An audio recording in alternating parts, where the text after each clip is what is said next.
Você acompanha agora o Jornal da Rede Alesp. Tudo sobre o Legislativo do Estado de São Paulo. Olá, seja muito bem-vindo. Hoje é 16 de abril de 2021, sexta-feira. Eu sou o Jeremias Gomes.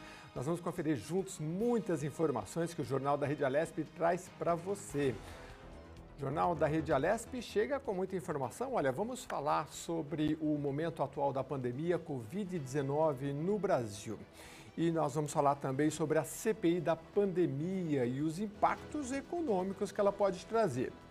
Outro assunto importante que vamos abordar é o projeto de lei 119 de 2021. Ele autoriza o remanejamento das emendas parlamentares para a compra de vacinas. O Jornal da Rede Alesp começa agora. Jornal da Rede Alesp. Olha só, a gente já vai falar agora, começando o Jornal da Rede Alesp, com muitas informações com a Amanda Nascimento. Acho que ela já está aqui com a gente. Seja muito bem-vinda. Um bom dia. Tudo bem, Amanda? Você parece que traz a agenda para a gente aqui do Parlamento, é isso? Isso aí, Jeremias. Bom dia a todos que acompanham o Jornal da Rede Alesp. Vou falar sobre as atividades que estão programadas no Parlamento Paulista para essa sexta-feira, dia 16 de abril. Logo mais, às 10h30 da manhã, nós temos a reunião conjunta das comissões de Constituição, Justiça e Redação, Administração Pública e Relações do Trabalho e Finanças, Orçamento e Planejamento. Na pauta, o projeto de lei complementar número 5 de 2021, que é de autoria do governador e que tem aí o intuito de prorrogar por até 1 ano os contratos de trabalho dos profissionais temporários da saúde que estão atuando na linha de frente no combate à pandemia do novo coronavírus. Hoje nós temos um dia bastante movimentado no Parlamento Paulista, muitos eventos acontecendo. Às 11 horas da manhã, nós temos a audiência pública virtual, que tem como tema trabalho em frigoríficos, alterações na NR36, harmonização ou retrocesso social. Esse evento é uma solicitação do deputado Luiz Fernando, do PT. Às 2 horas da tarde, nós temos o ato solene, o velho novo ensino médio no estado de São Paulo, que é uma solicitação da deputada professora Bebel, do PT. Às 4 da tarde, nós temos outro ato solene com o seguinte tema: participação social e democracia caminham juntas. O Brasil precisa de conselhos. Descomemoração do decreto 9.759 de 2019. E esse evento aí é uma iniciativa da deputada Mônica da Mandata, ativista do PSOL. Já mais para o fim da tarde, às 5 horas, nós temos o ato solene em defesa dos servidores públicos, que é uma iniciativa do deputado Carlos Gianazzi, do PSOL. E às 18 horas, para fechar o dia, 6 horas da tarde, o ato solene sobre as remoções administrativas no estado de São Paulo, da deputada Márcia Lia, do PT. Bom, todos esses eventos que eu citei vão acontecer em ambiente virtual e transmitidos pela Rede Alesp. Então, você que está acompanhando o jornal agora, tem uma longa programação aí pelo dia aqui na Rede Alesp, você pode acompanhar no YouTube, mas se por acaso você não conseguir acompanhar esses eventos ao vivo, é muito fácil, é só acessar o nosso canal no YouTube e lá você encontra o vídeo na íntegra. Jeremias, essas são as atividades programadas no Parlamento Paulista nessa sexta-feira e em breve eu volto aí com você com mais informações. Muito obrigado, Amanda Nascimento, nossa repórter e apresentadora aqui da Rede Alesp. Um bom dia para você. Daqui a pouquinho a gente vai para uma entrevista para falar aí sobre Covid-19, como é que está a vacinação, o Plano Nacional de Imunização. Estamos atingindo aí bons resultados. A gente vai falar com um especialista que vai trazer as últimas informações. Fique ligado que a gente já vai abordar esse assunto. E olha só, os consumidores brasileiros, eles aumentaram o consumo de alimentos saudáveis durante a pandemia Covid-19. Você sabe que tem muita gente que, enfim, acabou engordando, mas tem muita gente que fala, não, vou aproveitar meu tempo, ficar só em casa e vou preparar uma alimentação mais saudável. Frutas, legumes e verduras entraram com mais frequência na cesta de compra dos lares brasileiros. Quem está ganhando com esse comportamento são as empresas especializadas em hortifrutis. Os números são de uma consultoria do setor alimentício que mostram que o faturamento da cesta de perecíveis frescos cresceu 17,3% no acumulado do ano até março em relação ao mesmo período de 2020. Interessante isso, né? Porque a gente vê que quando você está em casa, claro, tudo mudou muito na vida do brasileiro, né? Quem pode, é um percentual, claro, aí cerca de 20%, me parece, no estado de São Paulo, que está no home office. Mas, de certa forma, mudou para muita gente. Às vezes o marido sai para trabalhar, a mulher tinha um trabalho e está ficando em casa, e aí o pessoal está cuidando melhor da alimentação. Isso é maravilhoso, né? Poder comer mais frutas, mais verduras, enfim. E olha, analisando essa cesta, o aumento foi de 15% para frutas e de 103% para vegetais e saladas. Uma coisinha um pouco lógica também, porque quando a gente está correndo para lá, dentro do ônibus, para lá e para cá, às vezes come na rua, não tem como se alimentar melhor. Então, isso acho que é uma prova de que o brasileiro sabe se alimentar bem, gosta de frutas, de verduras, mas às vezes, claro, na correria, quem mora aqui na capital paulista sabe que nem sempre é fácil. E olha só, exatamente essa notícia que eu estou trazendo, os consumidores brasileiros aumentaram o consumo de alimentos saudáveis durante a pandemia, frutas, legumes e verduras, que entraram com mais frequência na cesta de compras dos lares brasileiros, que estão ganhando com esse comportamento, são as empresas hortifrutis. E o número, como eu já citei, é de uma consultoria do setor alimentício, que mostra que o faturamento da cesta de perecíveis frescos cresceu 17,3% no acumulado do ano até março em relação ao mesmo período de 2020. Analisando essa cesta, o aumento foi de 15% das frutas e de 103% para vegetais e saladas. É bom aí, você já anotou? Então, faça suas compras e aproveite para se alimentar cada vez melhor. Nosso entrevistado já está aqui com a gente. Vamos tratar então desse tema extremamente importante, que é a questão do Plano Nacional de Vacinação.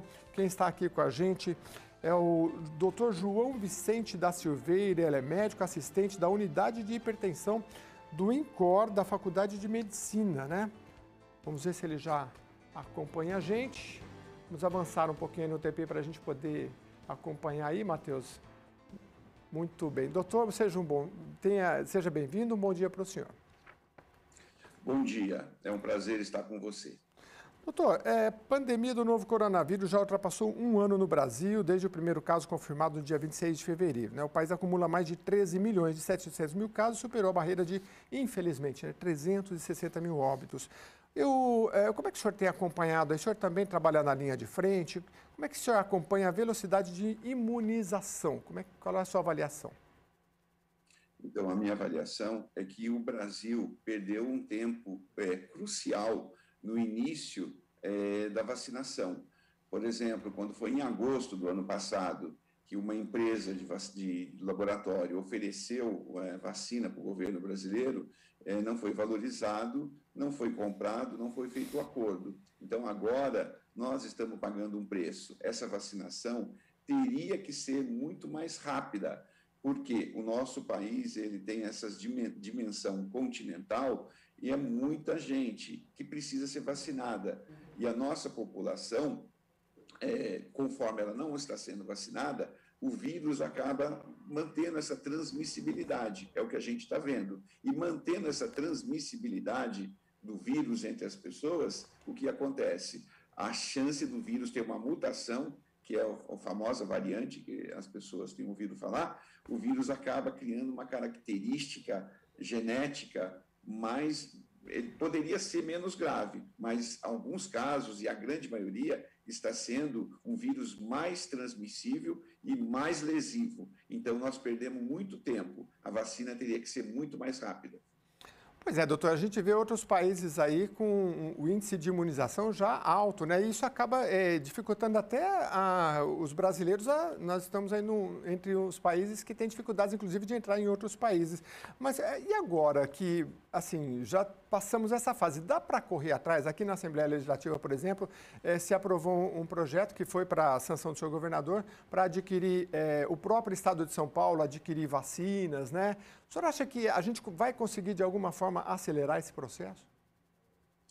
Então, a nossa grande chance é que também existe um processo político, a gente não pode esquecer que também existe um processo político em tudo isso, existe vontade política. Então, agora com esse novo ministro, o ministro da Saúde, que é de fato médico, por sinal ele é cardiologista também, está se reunindo energias e toda a força para que a população seja vacinada. Mas isso requer também relações exteriores, né? Precisa ter um bom contato com os países, por exemplo, a China, que é produtor da substância que produz a vacina, precisa ter o contato com as empresas, com as indústrias farmacêuticas, e as indústrias farmacêuticas dos outros países, por exemplo, da Comunidade Europeia, a Comunidade Europeia já pagou em agosto do ano passado para receber as vacinas. Então, agora vai depender de como que o Ministério da Saúde, como que o governo federal está encarando isso, porque não depende só da vontade de querer comprar a vacina,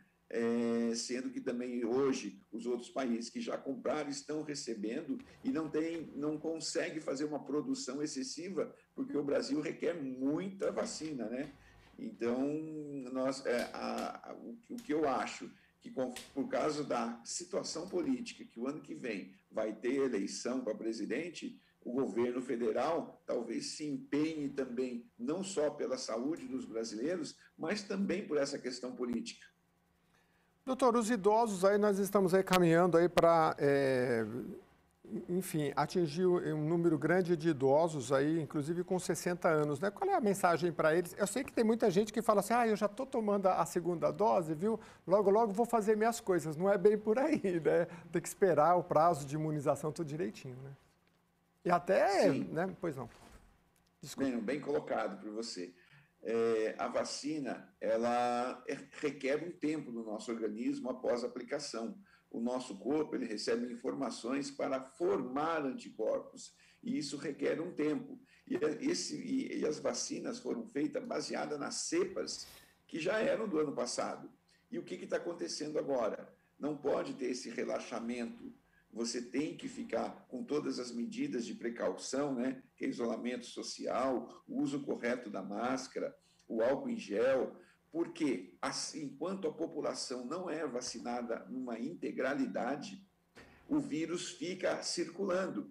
E ele circulando é aquilo que eu já falei, ele tem uma transformação, que é a mutação genética, o vírus acaba criando outra condição e ele fica muito lesivo. E é o que está acontecendo. Por isso que hoje os mais idosos, como você citou, está diminuindo a mortalidade dos idosos por causa da vacina.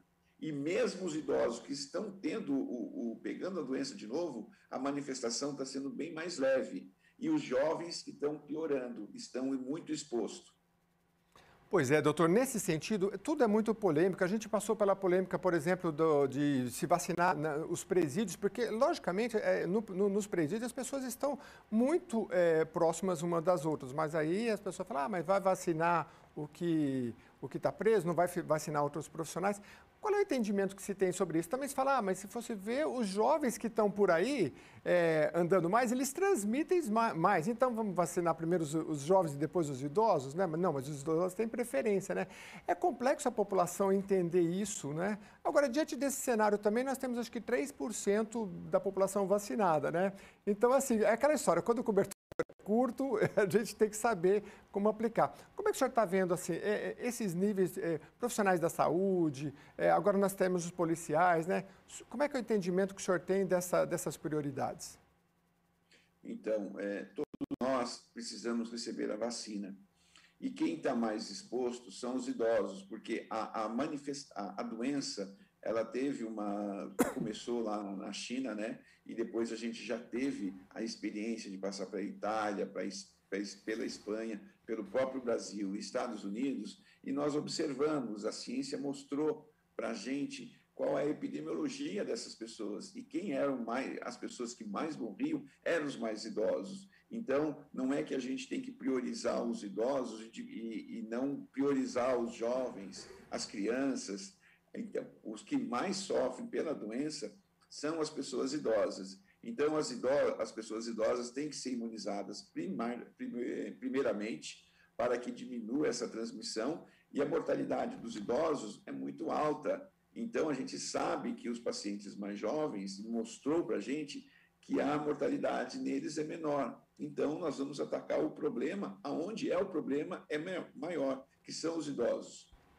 Doutor, em relação à testagem, ela é importante? Também tem, já ouvi dizer o seguinte, olha, eu aqui estou conseguindo testar rápido, e aí eu trato rápido, e aí eu consigo bons números, né? Mas aí quando você compara com outras cidades, os números também caíram e não houve tanta testagem, então é difícil, né, chegar a esses números. Mas em relação à testagem, e também não é todo mundo, todo lugar que se pode fazer uma testagem em massa, né? O que se pode dizer sobre a importância da testagem ainda nesse momento? Então, é que existe também uns dados estatísticos que mostram que existe em torno de 33% até 40% de pessoas com o vírus e de uma forma assintomática. Eles não têm sintomas nenhum e estão transmitindo a doença. Por isso, a realização dos exames para fazer os testes sorológicos, mesmo os testes do PCR, que coloca aquele cotonetinho no nariz, que a pessoa sofre, tosse, dói. Esse exame, ele é primordial. Primordial por quê? Porque se faz numa grande população, você acaba detectando que a pessoa está contaminada. E se a pessoa está contaminada, você já mantém o isolamento daquela pessoa para ela não transmitir o vírus. E essa pessoa, que mesmo estando assintomática, ela vai ter um cuidado maior. Ela não vai transmitir para os seus familiares, para os seus entes queridos, no trabalho, na rua, então ela vai ficar contida. Então isso diminui a transmissão do vírus. E essa pessoa também já pode receber umas orientações médicas que vai salvá-la se ela começar a complicar. Porque quanto mais cedo a gente sabe que o paciente tem a doença, tem o vírus, é mais fácil a gente monitorar e tratar para que não seja, que ele não desenvolva a sua forma mais grave, que é a insuficiência respiratória, que é uma pneumonia extensa e que daí tem que ir para o respirador, para uma unidade de terapia intensiva. Então, a gente evita a piora da doença quando, desde o início, mesmo na fase assintomática, a gente faz o diagnóstico. Doutor, acho que nunca é demais falar desse tal kit preventivo, enfim, né? Eu converso com amigos, né? Ontem conversei com um e ele falou, eu estou aqui, não estou bem, rapaz, eu não sei se agora estão falando em vacina de gripe, não sei se eu estou gripado, mas eu já estou tomando aí a minha cloroquina, estou tomando a ivermectina, que eu nunca lembro bem como é que é o nome. Queria que o senhor esclarecesse o seguinte, em outras doenças, assim, existe um tratamento prévio ou não? E depois, na sequência, eu queria que o senhor falasse sobre tomar esses medicamentos, a pessoa nem sabe se está ou não, mas está com algum sintoma, enfim. Então, infelizmente, para o Covid-19 não existe tratamento. E o que nós fomos atrás? Nós, médicos, fomos atrás de medicamentos que foram usados no passado. Por exemplo, na gripe espanhola se usou mesmo a cloroquina. Certo. Né? Então vamos buscar, vamos correr atrás disso. Nos pacientes que têm AIDS, que usam os retrovirais, os antirretrovirais, vamos procurar esses antirretrovirais e dar, porque nós não temos tempo para pesquisar um novo medicamento, porque demora muito tempo o novo remédio, até chegar para a pessoa tomar, precisa ser feita muita pesquisa, segurança para poder administrar. Então, nós corremos atrás. E ao correr atrás desses medicamentos, por exemplo, a cloroquina, eu cheguei a prescrever cloroquina, mas olha só, a ciência foi estudando, a ciência foi mostrando. E hoje a ciência, a medicina, ela é baseada em evidência. Até para tomar uma aspirina quando tem um infarto, a gente sabe que essa aspirina ela vai diminuir a mortalidade, porque foi feita muita pesquisa e concluiu-se isso. E então está sendo estudado, muita gente está estudando, fazendo pesquisa séria, o Brasil mesmo participa disso, o Instituto do Coração também participa de muita pesquisa, que começou a mostrar para a gente que não altera a mortalidade, não altera o curso da doença e não salva. Então, o que a gente viu? Que não tem efeito. É a mesma coisa que chupar uma bala e chupar um chiclete. Então, nós temos certeza, porque esses trabalhos mostraram que a hidróxido de cloroquina, a cloroquina e a ivermectina, ela não interfere na doença. E foram feitas algumas pesquisas, por que se ouve falar tanto da ivermectina? Porque a ivermectina foi feito um trabalho que mostrou a inibição dos vírus, mas in vitro, em pesquisa, em laboratório. E a concentração que foi dado no laboratório da ivermectina, se nós formos transpor isso para o ser humano, seria tipo tomar um caminhão de ivermectina, que isso não é viável. Isso leva às doenças, hepatite aguda fulminante, insuficiência renal e bota em risco a vida dos pacientes. Então, a medicina é baseada em evidência. A medicina evoluiu e a medicina e a ciência nos mostra que esses medicamentos não são pertinentes. Então, não deve-se usar esses medicamentos. Você deve conversar com o seu médico de confiança e saber que você está sendo bem orientado. Doutor, o senhor é médico assistente da unidade de hipertensão do INCOR, né, da Faculdade da USP aqui de São Paulo. Então, assim, é cardiologista, é isso? Oi, repete, o senhor é cardiologista? Sou cardiologista. Sabe por que eu pergunto?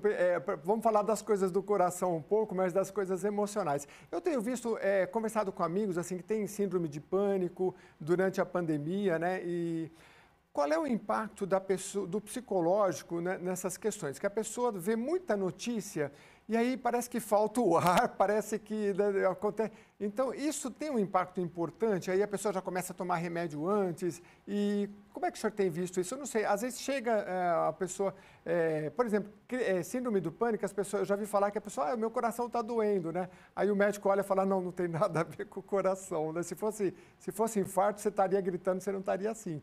Então, qual é o impacto disso? Eu sei que o senhor não é psicólogo, mas a gente fica muito tenso e isso pode atingir o nosso organismo, mesmo sem estar com Covid? Sim, o que está acontecendo é o seguinte, eu vou falar duas coisas. O Covid está tendo agora, nós estamos descobrindo e aprendendo com a doença. E o Brasil contribui muito com pesquisa. Porque aqui é um país continental, a manifestação é no país todo, e muitos centros de pesquisas e muitos cientistas brasileiros estão correndo atrás de achar respostas para poder tratar de uma forma melhor. Então, o Covid ele traz muitas alterações inflamatórias no organismo, principalmente no coração. Muitos pacientes acabam tendo manifestação leve da doença e tem uma manifestação geral da doença, mas ele teve um acometimento no coração. E aí isso vai se manifestar como um coração que bate com uma frequência muito lenta, chamada bradicardia sinusal, o coração fica lento, o coração tende a inchar, ele inflama, leva a miocardite. Então, de fato, isso é real, isso precisa ser valorizado. Então, todo paciente que tem Covid, ele precisa passar no médico, no cardiologista e fazer uma avaliação inicial. Porque se a gente detecta um problema, esse problema fica mais fácil de resolver numa fase inicial. Então, não precisa ter medo de ir no médico, não precisa temer o médico, e simplesmente ir lá que a gente vai constatar e ter armas para poder tratar. E também o Covid, além de acometer o coração, você vê que muitas pessoas apresentam sintomas que perde o paladar, perde o olfato, porque isso ocorreu uma reação inflamatória nas terminações nervosas, tanto no nariz quanto na boca, que são pequenos nervos. E esses nervos estão muito próximos do sistema nervoso central, que é o nosso cérebro, que também sofre influência de inflamação. E dependendo do tamanho, da extensão dessa inflamação a nível cerebral, você tem pacientes que têm AVC, derrames, né? Devido ter apresentado o Covid.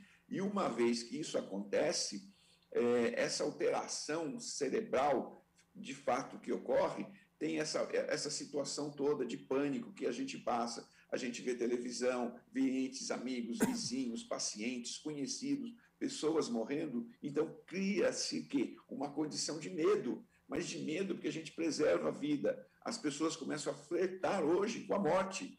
A morte está muito próxima. Se há uma certeza que nós temos, é a morte. Mas quando elas começam a flertar muito com a gente, todos nós ficamos preocupados. Daí vem o medo, vem a síndrome do pânico, vem a psicose. Tem o que tem acontecido com crianças que estão muito agressivas, crianças que não obedecem pai, mãe, já tinham um problema, se já tinham um problema, exacerba-se esse problema. Crianças cometendo suicídios. Então, acabou essa pandemia, ela não é só a doença em si, mas também a doença mental que está cometendo toda a população, não brasileira, mas mundial.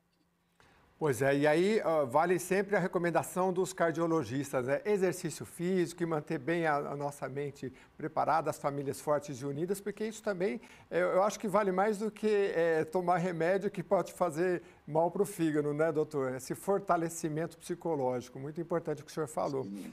Doutor, já mais de um ano de pandemia, o que se pode dizer sobre sintomas? Eu tenho conversado com alguns amigos, eles dizem assim, olha, eu perdi o paladar, perdi o olfato, mas eu não senti falta de ar. Mas eu levantava de manhã com muito cansaço.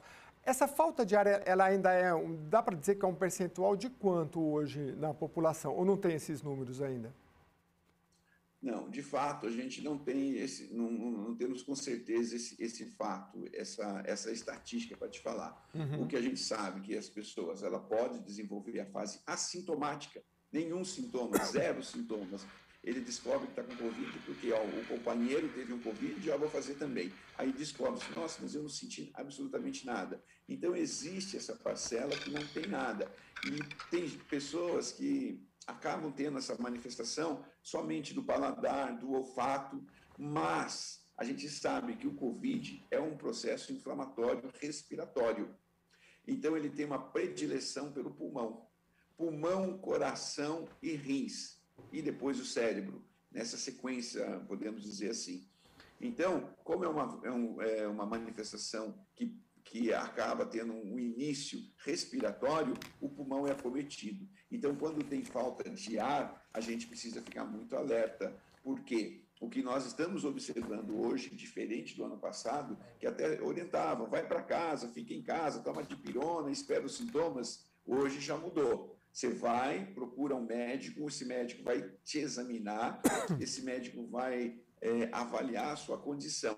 Porque no primeiro momento que começa a sentir a falta de ar, aí é um sinalizador que a doença provavelmente tem uma pneumonia, que é a pneumonia viral. E se daí, entre os seus hábitos habituais, normais, como levantar da cama, sentar numa privada, fazer cocô, sair e começa a ter falta de ar, por esses mínimos sintomas dos seus hábitos diários, isso chama atenção, que essa falta de ar é uma pneumonia, e a gente tem observado que essa pneumonia, de um dia para o outro, ela cresce numa extensão de 25% de acometimento do pulmão para 50% até 75%.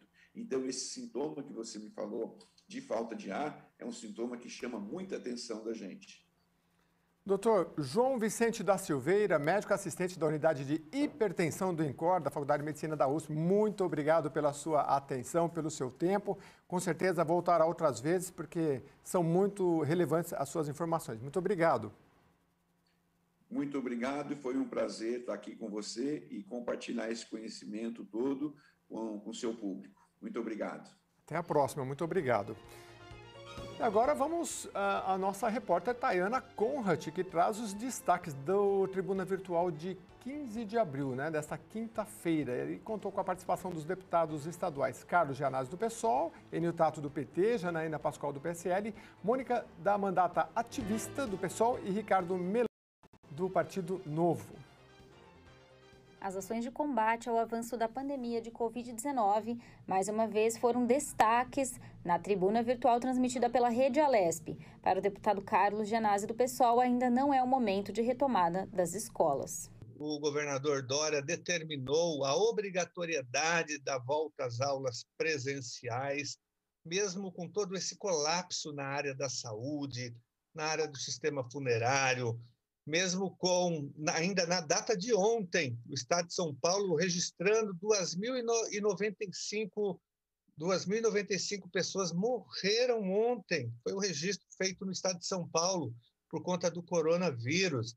E é dentro desse cenário, né, de calamidade pública, de tantas mortes, tanta contaminação, que o governador determina a volta às aulas presenciais, mesmo com todos os alertas da Fiocruz se manifestando contrariamente. A deputada Janaína Pascoal, do PSL, falou sobre o programa Bolsa do Povo. Que o Bolsa do Povo não é um novo programa, né? É uma denominação que vai ser conferida, caso o projeto seja aprovado, ao conjunto de programas sociais do governo estadual. Tá? Eles foram muito claros ao afirmar, na verdade, ao confirmar, né, o que eu e outros tantos colegas temos levantado, que a única inovação nesse tal projeto do Bolsa do Povo seria o pagamento de uma bolsa para pais de alunos que seriam chamados a prestar serviços nas escolas, né, para ajudar no preparo das escolas, na conservação das escolas, nesse período de pandemia. O deputado Enio Tato, do PT, mostrou preocupação com o fechamento do pronto-socorro do Hospital Geral de Itapecerica da Serra, que atende diversos municípios vizinhos. O governador Dória, ele anunciou o fechamento do pronto-socorro de alguns hospitais do estado de São Paulo. Entre eles, o do Franco da Rocha, o da Pedreira, na zona sul de São Paulo, da zona leste, de Cotia, né, o do Grajaú, também na zona sul, e está trazendo um enorme transtorno para a população. Esse pronto-socorro do HGIS em Itapecerica da Serra, onde houve o protesto que eu participei, ele era o pronto-socorro maior que atendia as pessoas daquela região. Pessoas principalmente do Embu-Guaçu, de Itapecerica, de Juquitiba e de São Lourenço. Hoje, a população está sofrendo muito porque está superlotando os outros postos de saúde dos outros municípios, que já tinham atendimento complicado. O deputado Ricardo Melão, do Novo, pediu a atenção do secretário de Saúde e do governador com os municípios de Registro e Itapetininga. Gostaria de encaminhar aqui, nessa tribuna, diretamente para o secretário de Saúde do Estado de São Paulo, Jean Gorechenko, um ofício que eu recebi e que foi encaminhado ao secretário, inclusive eu e 20 deputados outros, tanto federais, estaduais, endossamos e assinamos também, que é uma requisição para a construção de novos leitos lá na região do Vale do Ribeira, mais especificamente o Hospital Regional de Registro. O que acontece ali, né? O Hospital Regional de Registro, ele tem um andar totalmente pronto, onde poderiam, né, que está ali vazio, onde poderia ser construído cerca de 40 leitos para o atendimento ao Covid. Então, existe esse espaço lá, um dos poucos lugares do estado de São Paulo onde existe o espaço para ampliar essa estrutura. E o Hospital Orsi Bernardes, né, que tem servido aí para fazer os atendimentos dos casos de Covid, e muito preocupado também com o crescimento, né, que houve, né, dos casos de Covid ali, né, que já passaram, desde o início da pandemia, já foram mais de 300 mortes na cidade lá de Itapetininga por Covid, e o número de casos já passou de 9 mil casos de infecção.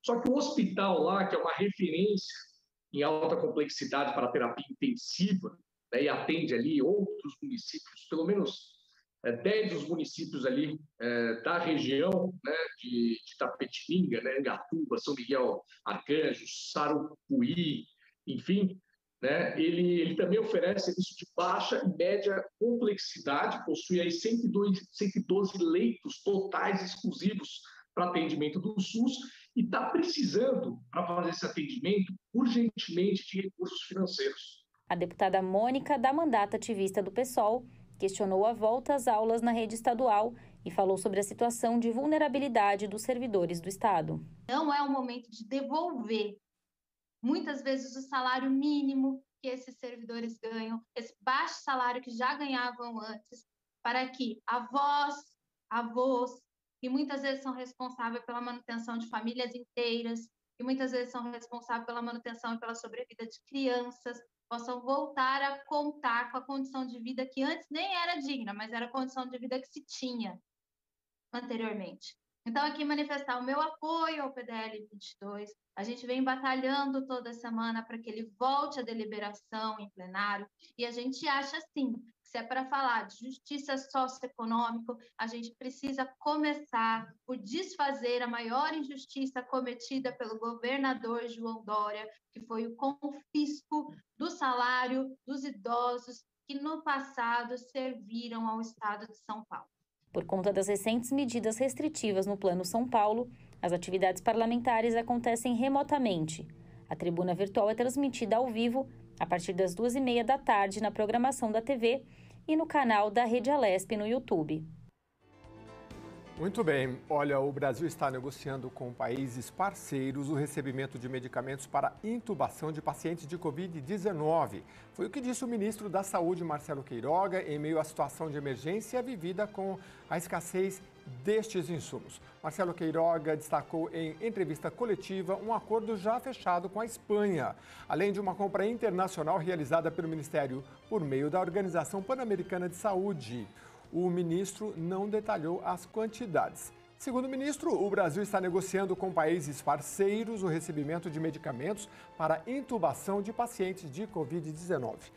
Uma doação de medicamentos da Espanha tem previsão de saída do país europeu no final da próxima semana, segundo informou em nota o Ministério das Relações Exteriores. As capitais Rio Branco, Salvador e João Pessoa anunciaram que foi suspensa a aplicação da primeira fase da vacina contra a Covid-19 por falta de doses. A capital paranaense prorrogou a ampliação da vacina para novos grupos. E em Natal, não há doses da Coronavac. O Ministério da Saúde informou que a escassez de vacinas é uma realidade mundial, mas espera que, mesmo com as dificuldades, 1 milhão de brasileiros sejam vacinados diariamente ainda neste mês. Vamos falar agora sobre a CPI da pandemia e os impactos econômicos.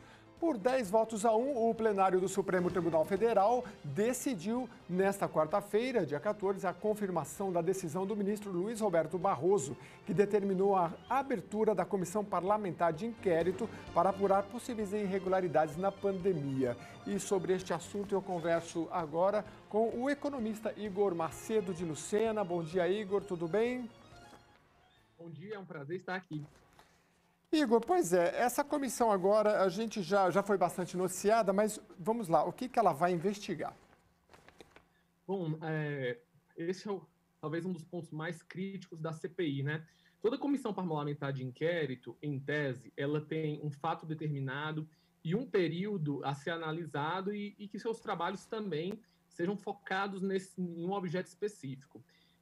De primeiro momento, a ideia era focar as responsabilidades no sistema de má gestão do governo federal em cima da gestão da crise, focado especialmente na região de Manaus, né, onde a gente teve aquela crise do oxigênio e onde virou o epicentro do Brasil do ponto de vista da crise do coronavírus.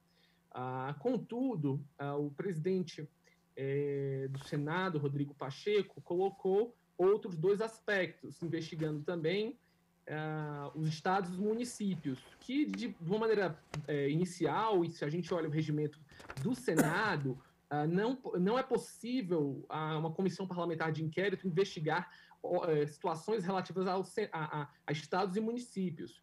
O foco deveria ser no governo federal. Entretanto, como os recursos são federais e foram alocados para os estados e municípios, há a possibilidade, assim, em tese, dessa investigação entrar pelo Senado, pelos estados e municípios, mas, de uma maneira geral, isso pode ser questionado ainda no Supremo. Entendi. Então, ainda durante a instauração desta CPI, porque sempre ela tem primeiro o presidente, toda a composição, o senhor acha que isso, nesse trâmite, ainda pode ser que a investigação dos municípios possa acontecer, né? Mas isso aí não pode ser objeto também de uma demanda judicial no meio disso tudo ou não? No Brasil, até o passado é incerto. Então, se isso vai virar uma demanda judicial, a gente provavelmente vai ver isso no futuro, né? Mas, do meu ponto de vista, quando a gente fala de análise econômica e política, essa CPI vem numa hora inócua, né?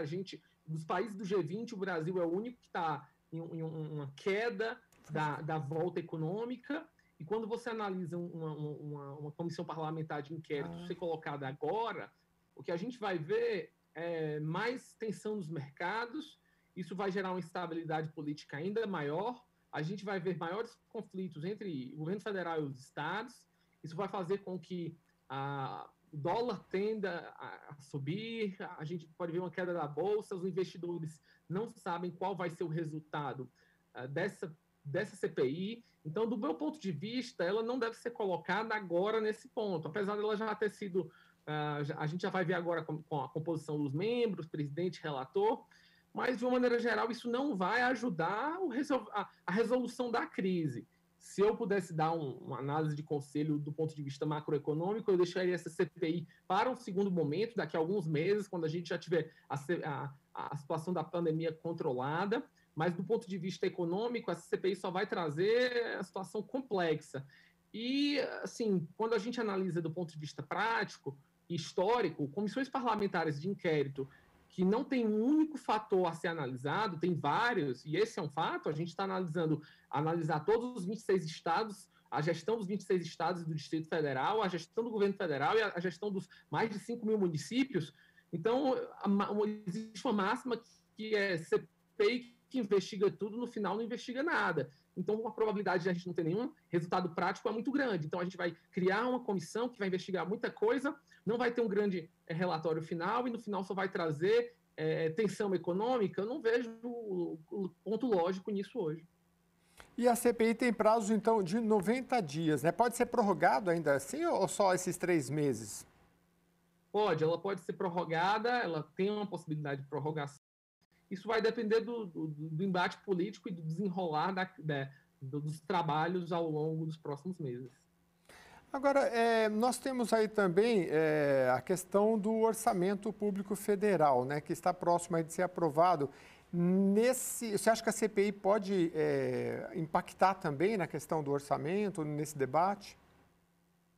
Na verdade, eu acho que sim, do ponto de vista político, aspectos que serão debatidos na CPI vão impactar fora do plenário no orçamento, claro.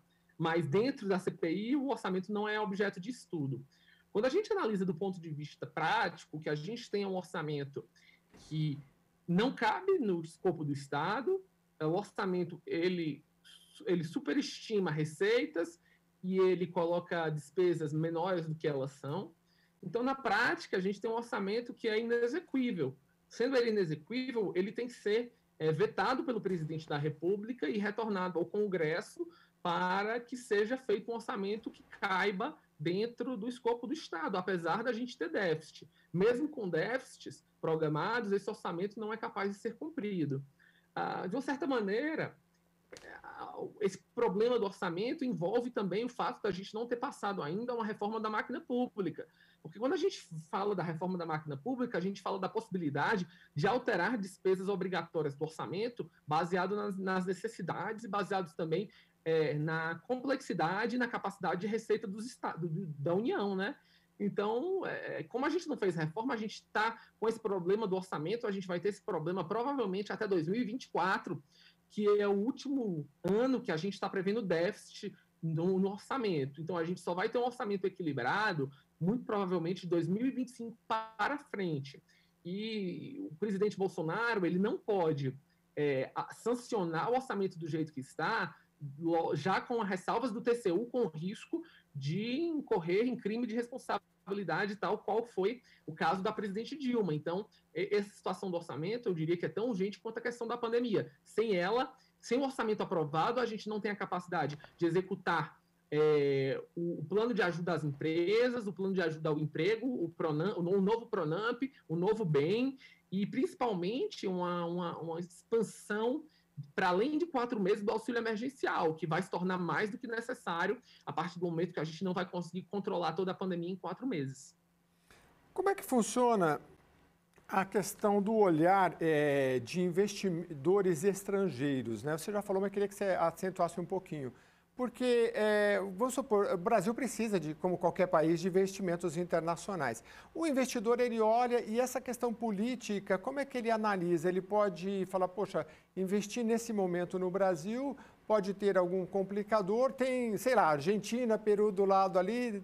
A estabilidade política conta nesse momento?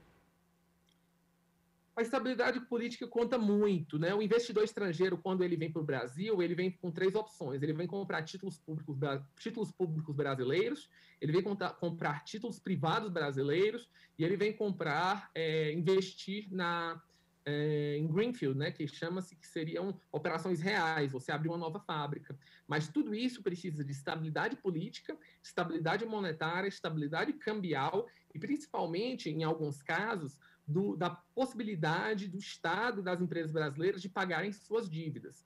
Ou seja, ele faz uma análise não só de como a política está se comportando, como o câmbio se comporta, não se ele está alto ou baixo, mas se ele está volátil ou não. Ele analisa as nossas reservas internacionais, que não são um grande problema, nós estamos aí no top 10 dos países com mais reservas, mas a gente está com uma volatilidade muito grande no câmbio, em grande parte, porque a gente não consegue ainda aprovar as reformas necessárias. Entretanto, o investidor internacional, ele analisa a razão dívida PIB do Brasil e a capacidade de pagamento não só do Estado brasileiro, mas também de suas empresas. Dito isso, tem um lado relativamente positivo, por mais que a gente esteja programando um déficit nesse ano de 170 bilhões, no ano que vem, de 2022, 170 bilhões, a gente vai passar provavelmente de 200 bilhões nesse ano de déficit, mas a previsão é que nos próximos 5 anos esse déficit chegue a zerar. Então, para trajetórias de longo prazo, o investidor estrangeiro vê no Brasil um cenário positivo. O maior problema é que esse longo prazo não resolve os problemas brasileiros agora. Os problemas brasileiros são desemprego em alta, com mais de 14%, o nosso PIB ainda em baixa, e uma falta de confiança do investidor, até mesmo do investidor nacional, de investir no país. E sem investidores nacionais e internacionais, a gente não tem uma volta do emprego, né? Então, o que o investidor estrangeiro está analisando é como é que o Brasil vai se comportar agora nesse momento de crise, quais são os instrumentos de salvaguarda que vão ser implementados e quais as reformas que foram programadas, mas têm que ser realizadas. O outro ponto importante é que os investidores começam a olhar com mais afinco na questão ambiental, como o Brasil trata a questão do desmatamento, a questão da produção agrícola, e isso vai se tornar um outro ponto de grande inflexão para a gente continuar atraindo investimento estrangeiro nos próximos anos.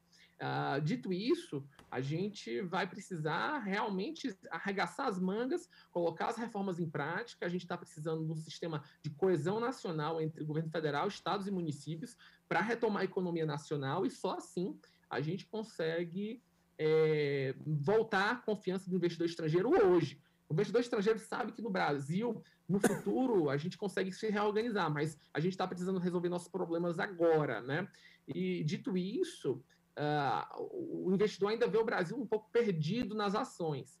E um dos pontos principais que ele analisa agora é como está o sistema de vacinação, como é que a gente está vacinando a nossa população e quanto tempo a gente vai fazer a população vacinada voltar a reerguer a economia, trazer confiança para o emprego, trazer confiança para as empresas e voltar a uma certa visão de normalidade.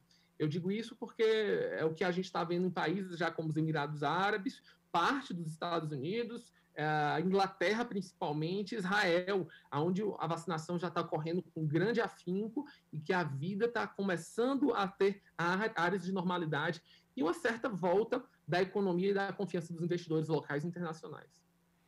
Você falou sobre as reformas. Você acha que a CPI vai ocupar um pouco desse espaço e dificultar também as reformas, né? Esse é um problema, né? Quando a gente cria CPIs, a mídia, de uma certa maneira, e com razão, eu não estou aqui criticando a mídia, estou só dizendo que é um fato, vai focar muito nos trabalhos das CPIs.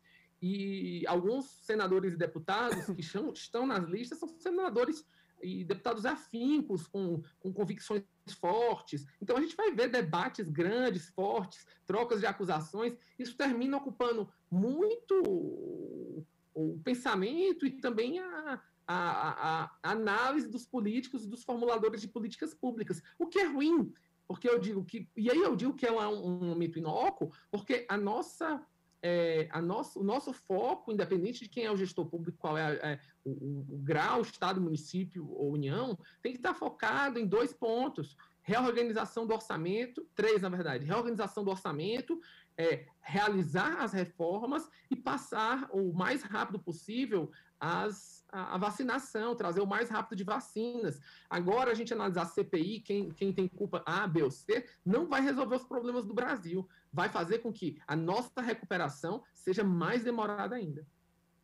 Agora, a gente está falando aqui do tempo político, do tempo da economia, do tempo da justiça. Nesse sentido, nós sabemos que, como você acentuou, tem a questão das eleições. Nós tivemos o caso do Banco Central, de uma autonomia, né, recentemente. Queria que você analisasse isso do ponto de vista de se passar o período de um político, né, de estar no poder, e as instituições. Queria que você fizesse essa análise para que a gente tenha uma base sólida, né, e nesse aspecto em especial sobre o Banco Central, por favor. Olha, esse ponto do Banco Central, eu acho que foi uma das maiores reformas que o Brasil fez nos últimos anos, tá? São poucos os conjuntos de países em que o Banco Central tem uma real autonomia sobre a política monetária. O que isso significa? Significa que, por mais que o presidente da República ele indique e passe ao Senado os nomes do presidente da sua composição, os seus mandatos não são concomitantes com o mandato eleitoral, ou seja, ele elege hoje o presidente do Banco Central e sua diretoria no 3º ano do seu mandato. Isso significa que ele, sendo o atual presidente, sendo reeleito ou não, ou o novo presidente entrando, a gestão do Banco Central se manterá a mesma. Ele só poderá ser alterado a partir do 3º ano do mandato do próximo presidente da República. Isso significa que a gente elimina um certo risco de populismo perto de eleições. O que eu falo de populismo de Banco Central? Eu falo de você diminuir taxas de juros artificialmente, liberar mais dinheiro pelos compulsórios, afrouxar medidas de fiscalização sobre o setor financeiro, tornar mais simples sistemas de crédito a pessoas que não têm capacidade de pagamento. Então, tudo isso fica minado e fica contido porque a diretoria do Banco Central é livre e não é capaz de ser demitida. A demissão de um presidente do Banco Central e de sua diretoria seria por uma enorme incapacidade e seria quase um processo de impeachment que passaria ainda pelo Senado. Então, seria algo muito difícil, tendo em vista que sempre o seu corpo diretivo é composto de uma mais alta qualidade técnica e vem de grande parte do mercado. Então, isso significa que a gestão da inflação, ou seja, o controle de preços, o controle das taxas de juros e a manutenção do poder de compra é feito de uma maneira profissional e focado no longo prazo do Brasil, sem interferência de curto prazo. De fato, a gente faz uma divisão do que é a política fiscal, que é gerida pelo Ministério da Economia, e do que é política monetária, que passa a ser exclusivamente e independentemente gerida pelo Banco Central. Isso a gente tem no Banco Central Europeu, a gente tem no Banco Central Americano, a gente tem em bancos centrais como a Austrália e Nova Zelândia, que são pioneiros na independência da política monetária. Isso dá também para os investidores internacionais uma garantia de que a conversibilidade de suas moedas no real fica assegurada e que a atual política de preços baseada em câmbio flutuante, em metas de inflação e em superávites ou déficits primários, o chamado tripé macroeconômico, vai ser perseguida pelo Banco Central de uma maneira profissional e independente. Isso para o Brasil é fundamental, sendo um dos países do G20 e de uma das principais economias do planeta. Isso mostra maturidade monetária, uma das coisas que todos os brasileiros têm que se orgulhar.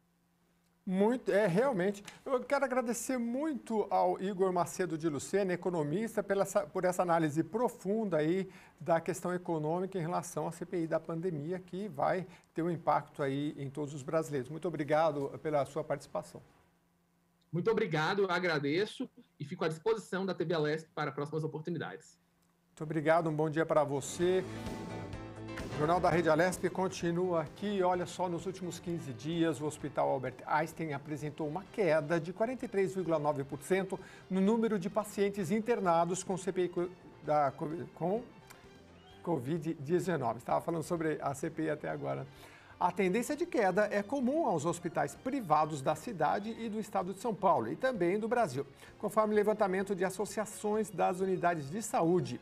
No dia 31 de março, o Einstein tinha 282 pacientes internados por Covid-19, incluindo casos confirmados e suspeitos. Em unidades de terapia intensiva, as UTIs semi-intensiva e apartamentos, na quarta-feira, dia 14, caiu o número para 158. A redução também foi verificada no Hospital Sírio-Libanês, no centro da capital, onde o número de internações pela doença caiu 27,7% no mesmo período em que 213 pacientes internados para 154.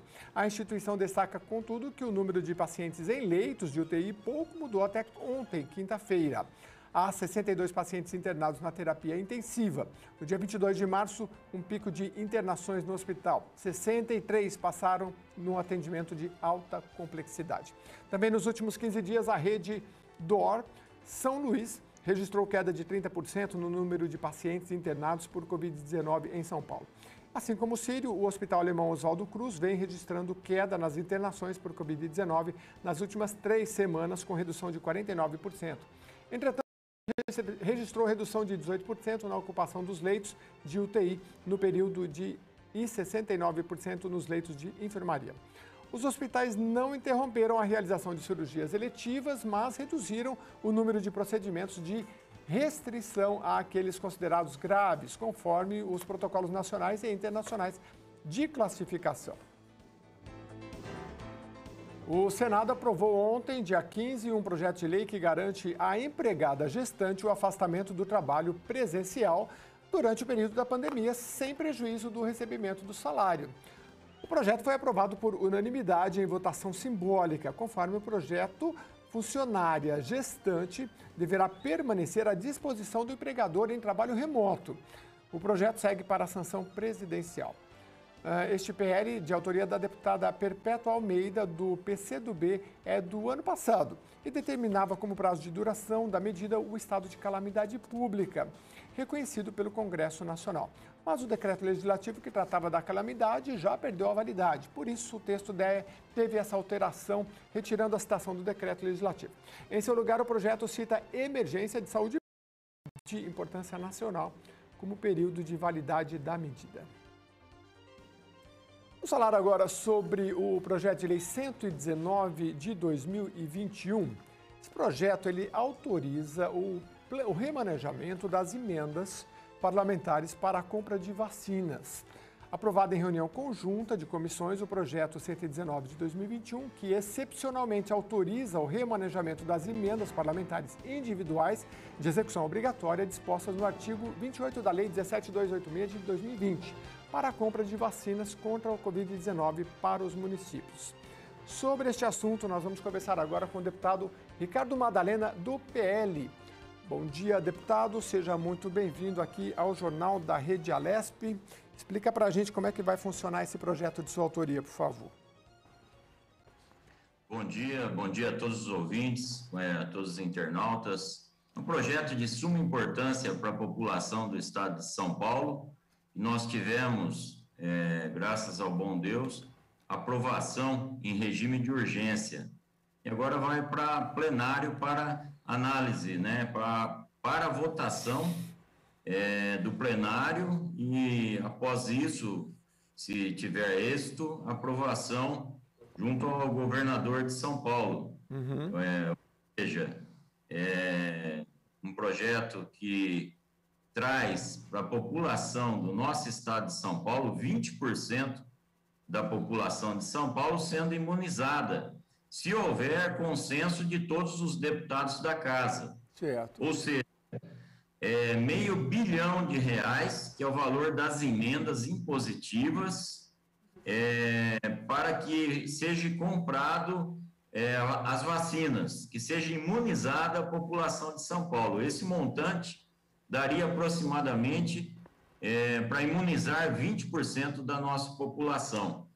Haja visto também que cabe a cada parlamentar, o parágrafo único deste projeto de lei nosso, que autoriza o remanejamento das emendas individuais dos deputados, que dá esse total que eu acabei de dizer, quase R$500 bilhão de reais, somente seria, ele é facultativo, ele somente seria posto em prática se o deputado, autor da emenda, fizesse, vamos dizer assim, de próprio punho, dizendo que está de acordo com esse projeto de lei, e aí sim as suas emendas seriam remanejadas para a compra de vacina.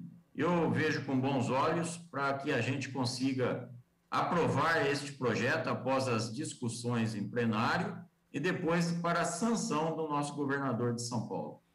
Deputado, eu gostaria que o senhor explicasse um pouquinho, porque a população às vezes ouve falar em emenda, fala, pô, mas que emendou o quê, né?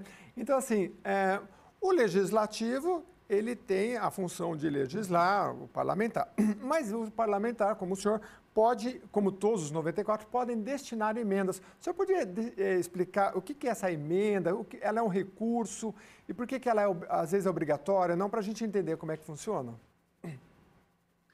Olha, nós temos 0,3% do orçamento do Estado de São Paulo destinado às emendas impositivas dos deputados.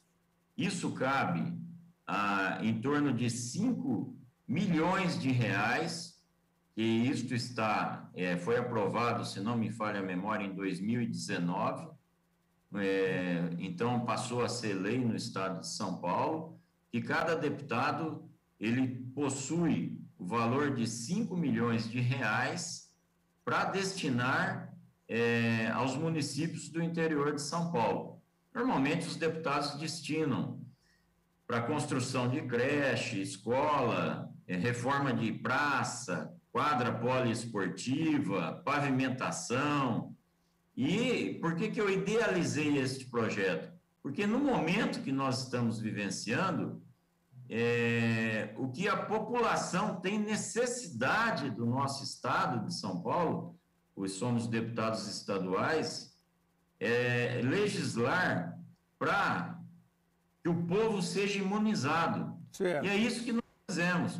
Não adianta nós construirmos velório, praça, pavimentação, quadra poliesportiva, se nós não temos o povo imunizado. Então, este recurso seria para a compra de vacinas, específico para a compra de vacinas, não pode ser destinado para outra área, a não ser a compra de imunizante, e esse valor global, se tiver consenso de todos os parlamentares, nós teríamos R$500 bilhão, que é as emendas impositivas, que são obrigadas, por ano, 5 milhões aproximadamente para cada deputado, para cada parlamentar.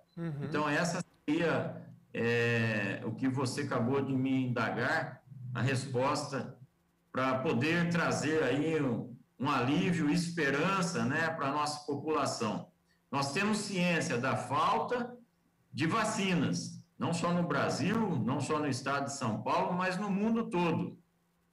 Mas o porquê de nós não termos este caixa no futuro e ter consenso de nós parlamentares de não destinar o recurso para uma quadra poliesportiva, para a construção de um velório, e sim destinar especificamente para a compra de imunizante, que vai chegar uma hora que vai ter o imunizante para ser adquirido, para ser comprado.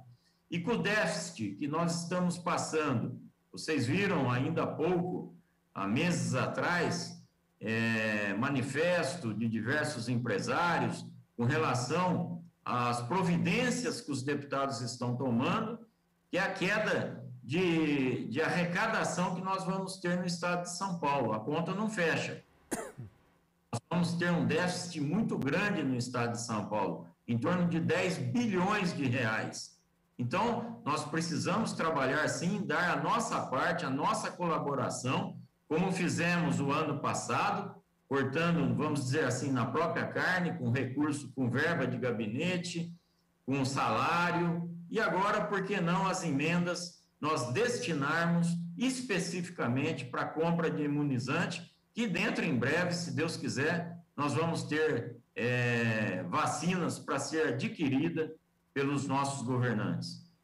Então, na prática, deputado, o senhor falou aí cerca de 5 milhões por ano, né, que cada parlamentar pode destinar por meio de emendas, um recurso muito importante, porque ele atinge a ponta lá no município, que o deputado sabe qual é a demanda exata, mas assim, na prática, se esse projeto for aprovado, então, vai ser obrigatório, o senhor já falou, mas eu queria que repetisse, seria obrigatório, então, que o parlamentar destinasse esse recurso para a vacina, é isso? Ou não? Não, o projeto não é obrigatório, ele é facultativo. Nós temos um parágrafo único, que eu vou até fazer a leitura aqui, ó. Parágrafo único. O remanejamento deverá ser feito mediante ofício do parlamentar, autor da emenda, à Secretaria da Fazenda de São Paulo. Por quê? Se ele não abrir mão das emendas dele para compra específica de vacina, ele vai continuar o sistema trivial dele, como todos os deputados fazem, inclusive a minha pessoa, no ano passado, que agora está sendo liberadas as emendas, nós não esperávamos chegar nisso, que nós estamos chegando na pandemia, mas esse projeto, sem dúvida nenhuma, vem de encontro com a necessidade da população. A necessidade da população hoje não é quadra poliesportiva, não é velório, não é reforma de praça, mas sim a imunização da população. E nós podemos fazer a nossa parte na Assembleia de São Paulo, destinando esse R$500 bilhão para imunizar cerca de 20% da população do nosso estado de São Paulo. Eu acho que é um projeto que tem que ser olhado com muito carinho pelos demais parlamentares. Abro mão também de ser o autor e passar a ser coautor, todo mundo, vou propor isso na Assembleia, não sei se isso é possível perante o regimento, porque é algo que, sem dúvida nenhuma, vai trazer esperança ainda mais para a nossa população, sem dúvida nenhuma. Deputado, essas emendas elas podem ser sendo liberadas ao longo do ano, uma vez aprovado esse projeto, como é que esse recurso pode chegar ainda este ano até os municípios? Olha, foi o que foi dito no colégio que nós aprovamos no Congresso de Comissões, no Congresso de Comissões, não colégio, a fala do deputado Nascimento. Nós sabemos até quando vai essa pandemia? Não sabemos. O que nós temos que fazer é a nossa parte. Cabe ao governo do estado de São Paulo, após esse projeto aprovado, fazer os seus remanejamentos e ele saber que vai poder contar no caixa do governo com R$500 bilhão, haja visto, repito aqui, o déficit que nós vamos enfrentar, e nós temos que ter essa previsão, provisionar para o futuro, que nós não sabemos o dia de amanhã. Todo mundo achava que ia passar, que ninguém estava pensando que o que nós vimos lá em Manaus iria acontecer aqui no estado de São Paulo, o estado mais desenvolvido da nação, e hoje nós estamos vendo falta de imunizante, kit intubação, falta de remédio, aumento de quase 1000%, com relação aos insumos que são usados para pessoas que estão internadas com Covid. Enfim, é um projeto que, sem dúvida nenhuma, ele está precavendo o futuro que é incerto com relação a esse vírus que está aí hoje assolando todo o nosso país, o nosso mundo e o nosso estado de São Paulo. Deputado, eu fiz uma entrevista aqui falando de um consórcio, né, em nível nacional para a aquisição de vacinas. Eu já conversei com representantes de consórcios públicos do estado de São Paulo, Codivap, eu acho que o senhor também provavelmente deve conhecer alguns. Eu não sei se eles têm essa autonomia também para ajudar na aquisição de vacinas, enfim. Mas como é que deve funcionar essa logística, né? O recurso sendo disponibilizado, de repente, vamos supor que tem um consórcio que fala, não, aqui nessa região a gente pode comprar e pode comprar mais barato e a gente consegue disponibilizar isso, a gente tem um meio de fazer essa vacina. Claro, o Brasil tem uma expertise maravilhosa, graças a Deus, de fazer essa capilaridade, a vacina chegar, mas na prática, como é que o senhor vê essa questão assim de logística, né? Do recurso chegando, ele passa pela Secretaria da Fazenda, tem uma comunicação com a Secretaria da Saúde, enfim. Olha, com relação aos consórcios, eu vejo muitos prefeitos se mobilizando, e mais que aplausível o que nós estamos vendo nos consórcios aqui do estado de São Paulo, inclusive aqui na minha região, a UMES, que é o consórcio da qual Santa Cruz do Rio Pardo faz parte, o CIVAP, que é o consórcio aqui da região de Assis, na qual Santa Cruz do Rio Pardo também faz parte, que é a minha cidade natal, onde eu resido, e nós vemos a boa vontade de todos os prefeitos. Perdeu o sinal? Alô? Eu não sei se... O senhor está me ouvindo bem? Estou ouvindo. Então, estamos ouvindo o senhor. Vamos dar continuidade. Então, eu vejo a boa vontade de todos os prefeitos, inclusive os consórcios de todos os estados de São Paulo. Eu peguei 2 de exemplo aqui, que é onde a nossa cidade, Santa Cruz do Rio Pardo, faz parte desses 2 consórcios, se mobilizando. Por quê? O prefeito, com o pouco de receita que tem, já está se disponibilizando a adquirir o imunizante, ou seja, a vacina, para poder vacinar a população do município, do seu município. Isso já há consenso dos prefeitos.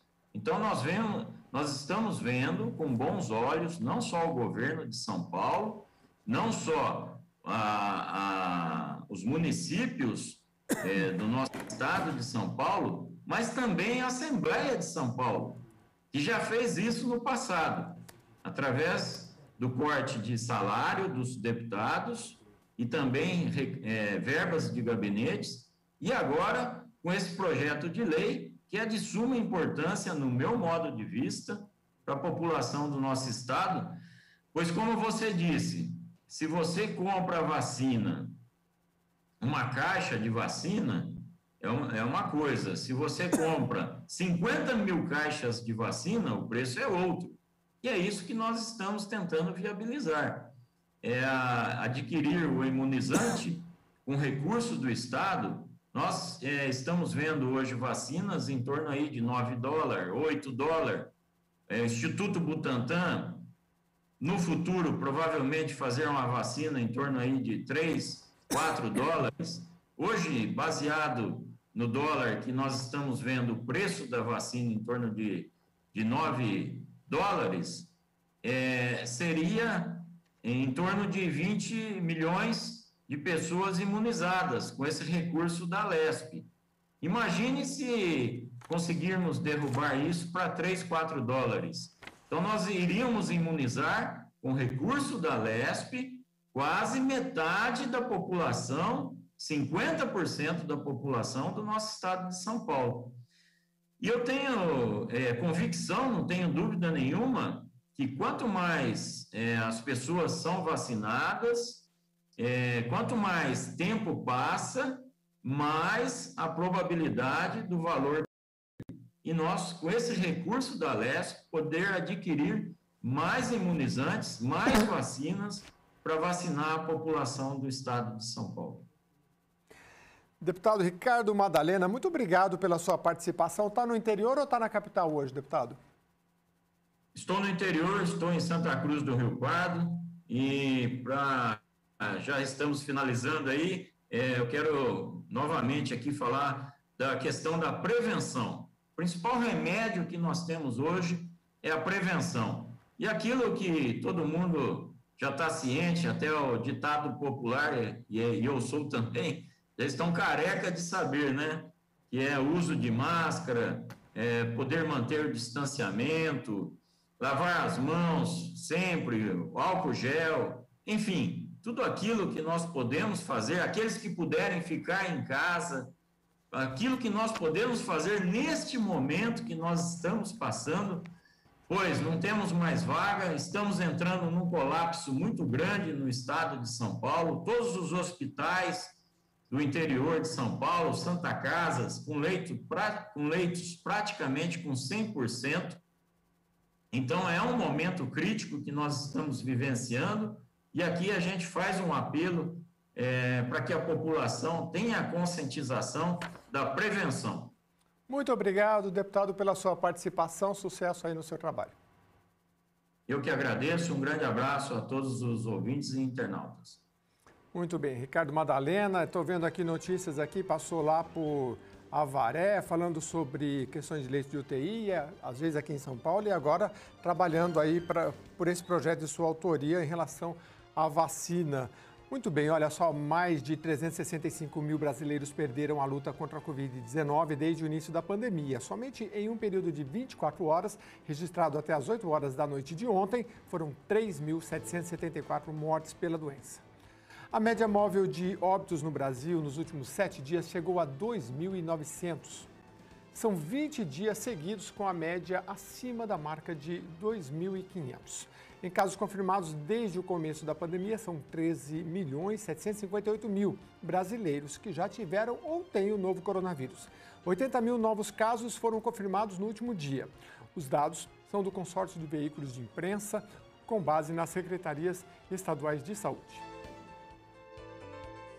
E 25 milhões e 460 mil brasileiros já foram imunizados contra a Covid-19, 8 milhões e meio desde já com a segunda dose da vacina. Isso representa 12% da população nacional. O balanço leva em conta os dados das secretarias estaduais de saúde, computados até às 8 horas da noite desta quinta-feira. São Paulo vacinou quase 6 milhões de pessoas, 2 milhões e 600 mil, com a segunda dose, o equivalente a 12% da população do estado. O Jornal da Rede Alesp vai para um rápido intervalo. Nós voltamos com mais informações para você daqui a pouquinho. Não sai daí.